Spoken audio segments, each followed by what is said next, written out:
You gotta love Specsavers, really. Like, you pop in there, get your glasses repaired, no questions asked, no charge, sorted it out for me. I thought I'd wear them for this video today. It makes me look more intelligent, doesn't it? So we're gonna talk about fat today. So it's a pretty interesting subject, fat. If you wanna lose body fat, then this is the video for you. We'll start with a little trip to the gym, shall we? Give you a talk through total daily energy expenditure. Because that's a good place to start. Turn the light on, hang on. Right, we're in. The sponsor of today's video is Specsavers. There is no sponsor of today's video, but we're gonna be wearing the glasses, I think, for some time during this video, just because, you know, I want to stay looking intelligent whilst talking about fat. Right, so I'm going to take you to the whiteboard. Right, so here's the whiteboard. Total daily energy expenditure. Shortened, it's TDEE. Okay, so we got 0 to 100%. So that is all the energy that you expend in a day. Okay, 0 to 100. Okay, so we've got 70% of that is taken up by BMR, which is your metabolic rate. Then we've got your NEAT, which takes you from 70 to 85%, so 15% is NEAT. And then we've got the TEF, thermic effect of food. And then we've got EAT, which is exercise. So it's only 5% exercise is only 5% of your daily energy expenditure. But you didn't know that. If you did know that, then you should already be burning fat, shouldn't you? Right, so we're gonna go to BMR first. BMR, metabolic rate, taking up 70%, so that's resting. Okay, this is all the energy that you expend just being alive, is your BMR. Then we've got NEAT, which is non-exercise activity thermogenesis. Okay, so NEAT is any activity that you do that isn't planned exercise.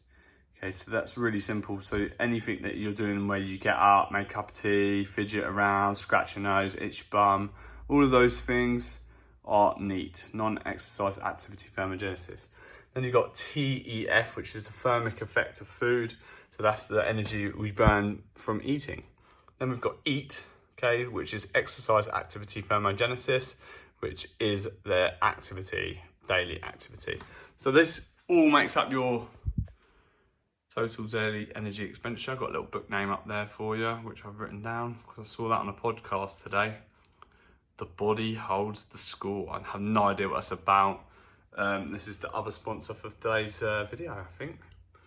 No idea what that's about, that book, but we'll get on that. Okay, so this is where we're starting.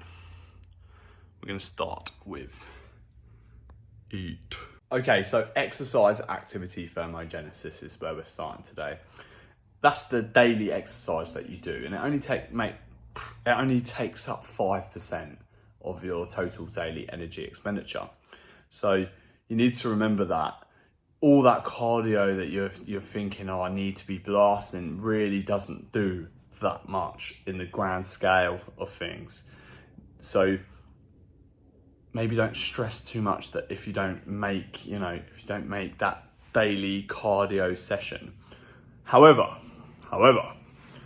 what I'm going to say to concentrate on is resistance training for fat loss. Because resistance training is really good for fat loss. Because the more muscle we hold on our body, the more we can increase our metabolic rate. And if you remember from the little whiteboard I showed you a minute ago, our metabolic rate takes up 70% of our total daily energy expenditure.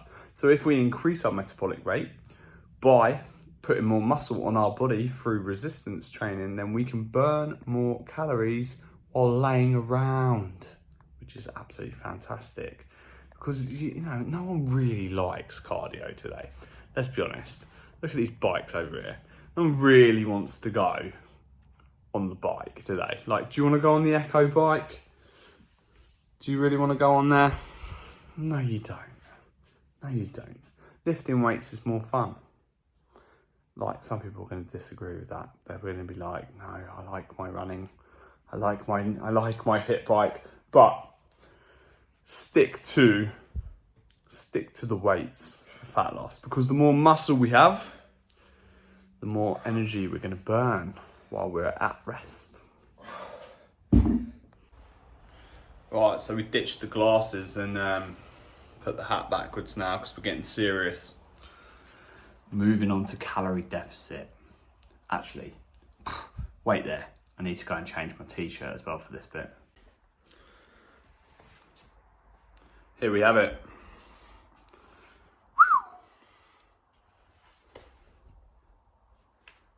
Calorie fucking deficit. So to lose fat, we need to be in a calorie deficit. In 1 pound of fat, there is 3,500 calories.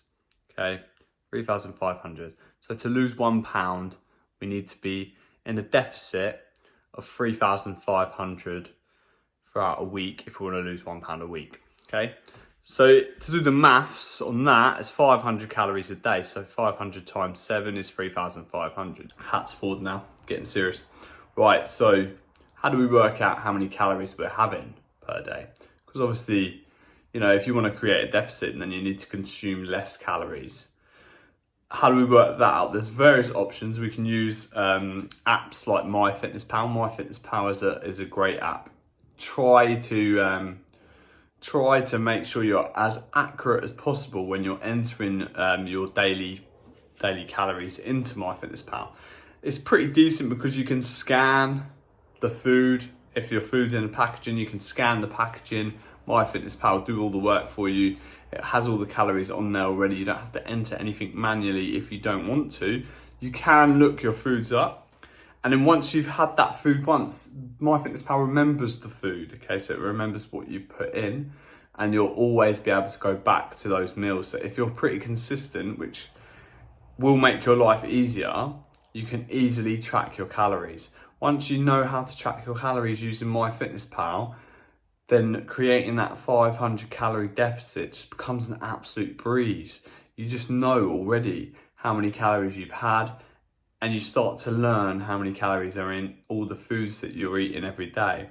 You start to learn quite quickly the foods that you need to be reducing the amount that you're having, and the foods that you can have more of because they're low in calories. Once we've worked out our metabolic rate, how much we're burning daily, and then we can minus off the 500 calories that we're trying to get in that deficit, tracking just becomes really easy. Becomes an absolute breeze, and then the weight will fly off week by week, 1 pound a week, and suddenly, bam, we're a dress size down, we're a t-shirt size down, the shirt collar's looser. You're feeling good about yourself. People start complimenting you.